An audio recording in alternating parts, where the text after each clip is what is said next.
नमस्कार, स्वागत है आपका विंध्य भारत में। मैं आपके साथ साक्षी गुप्ता। आइए बढ़ते हैं। रीवा के एसएएफ ग्राउंड में आज ऑल इंडिया कांग्रेस कमेटी की महासचिव प्रियंका गांधी ने विशाल चुनावी सभा को किया संबोधित। रीवा व मऊगन जिले के सभी कांग्रेस पार्टी उम्मीदवार व कई वरिष्ठ नेताओं की उपस्थिति एवं हजारों की तादाद में मौजूद जनता जनार्दन के बीच लगभग 45 मिनट के अपने भाषण में प्रियंका गांधी ने देश व प्रदेश की भाजपा सरकार को आड़े हाथों लिया व प्रदेश की भाजपा सरकार पर जमकर निशाना साधा।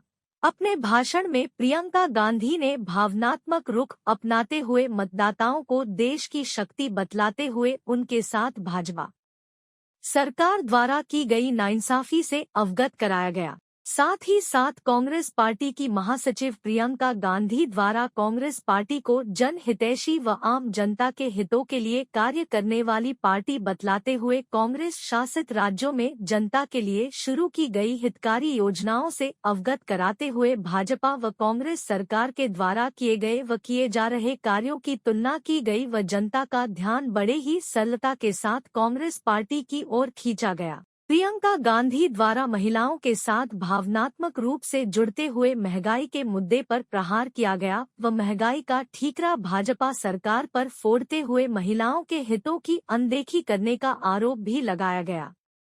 रीवा के एसएएफ मैदान में कांग्रेस पार्टी के पक्ष में जमकर कासीदा पढ़ते हुए भाजपा सरकार पर कांग्रेस महासचिव प्रियंका गांधी द्वारा किस तरह प्रहार किया गया, देखिए ये रिपोर्ट। उठाकर अपने बड़े बड़े उद्योगपति मित्रों के हाथों में सौंप दी। वो क्या है?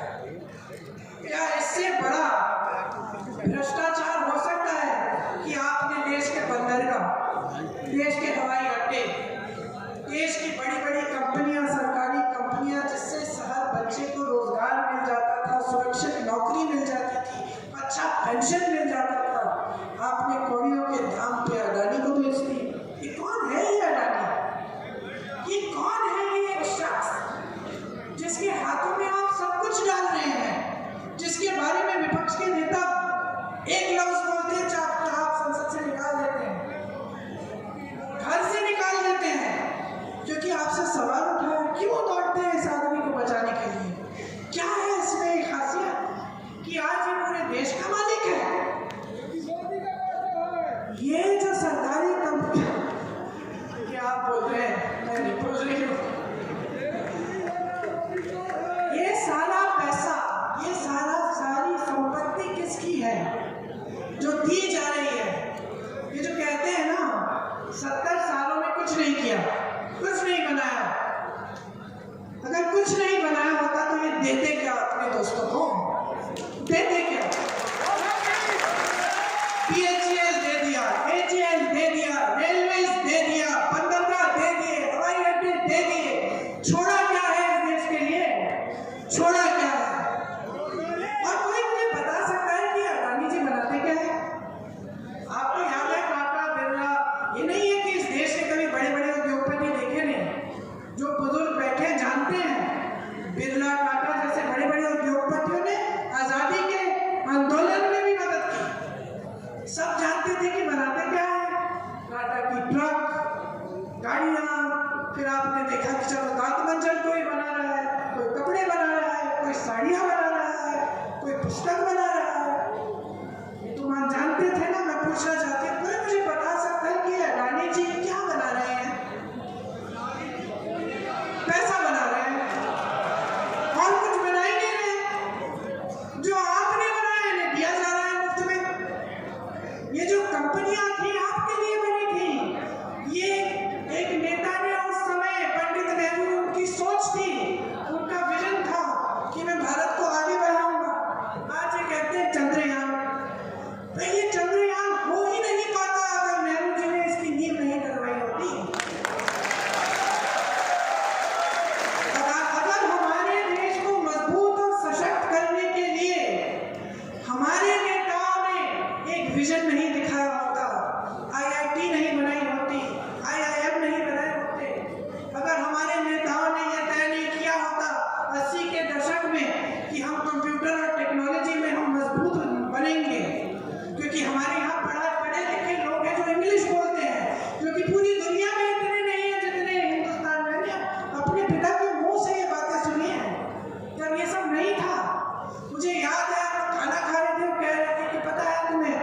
कि हमारे देश में जितनी शिक्षित इंग्लिश भाषी अंग्रेजी की भाषा जानने वाले नौजवान हैं दुनिया में कहीं नहीं है। हम में इतनी ऊर्जा है, नौजवान ऊर्जा है। अगर हम यहाँ पे तकनीक को मजबूत बनाएंगे, अगर हम कंप्यूटर को आज के दिन लाएंगे तो देखना 20 साल बाद 30 साल बाद कितनी तरक्की होगी।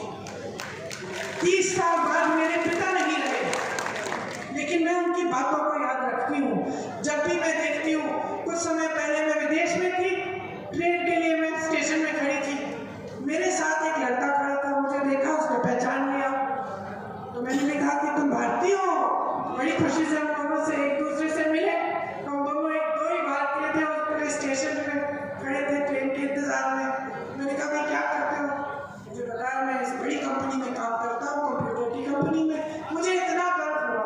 ट्रेन में बैठते ही मेरे दिमाग में मेरे पिता की बातें आई कि अगर उस समय सबसे लड़के इन्हीं भाजपा के नेताओं से लड़के जो धरना प्रदर्शन कर रहे थे कि कंप्यूटर इस देश में नहीं चलेगा, कंप्यूटर नहीं चाहिए इस देश में, सब बर्बाद कर देगा, उनसे लड़के ये नीतियां बनाई।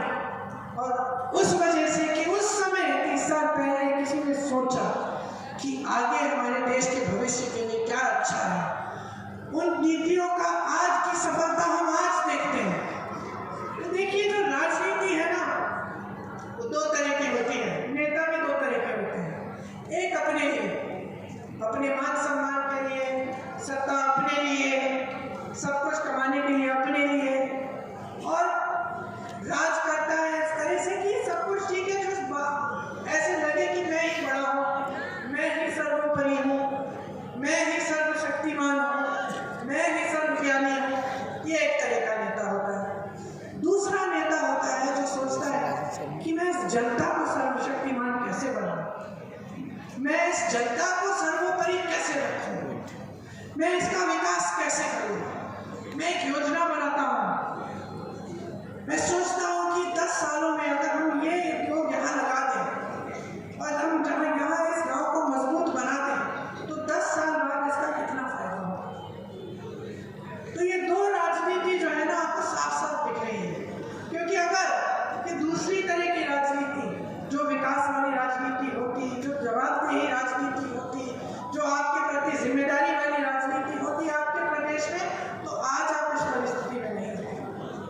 आज मध्य प्रदेश का किसान रोता नहीं, आज मध्य प्रदेश का नौजवान बेरोजगारी में से जूझता नहीं, आज मध्य प्रदेश की महिला अपने आप को असुरक्षित नहीं महसूस करती।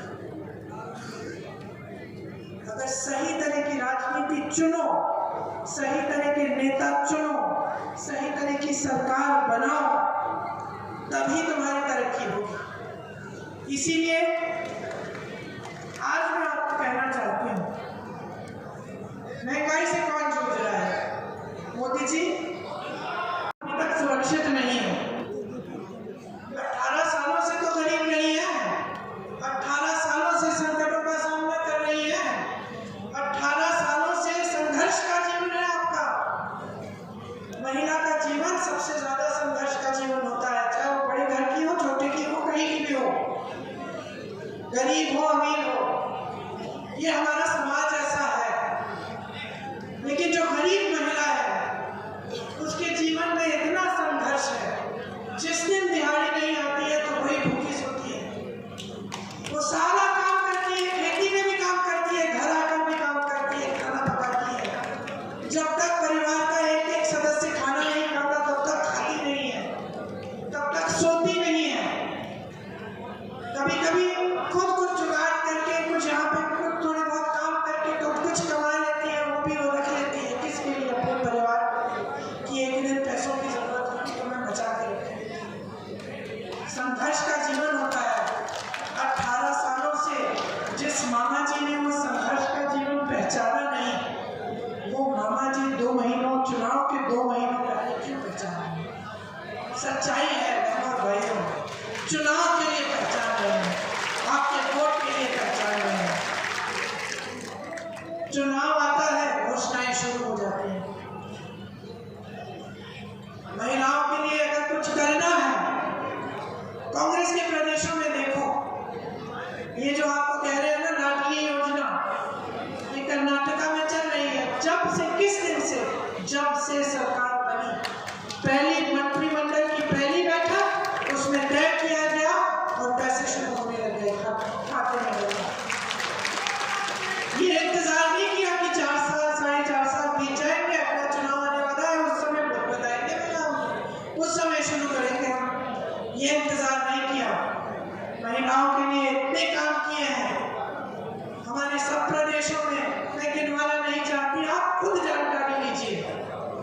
जिसको आप जानते हैं, जो अन्य प्रदेश में रहता है, राजस्थान के किसी वासी से पूछो भाई सच है कि तुम्हारा इलाज मुफ्त में हो रहा है?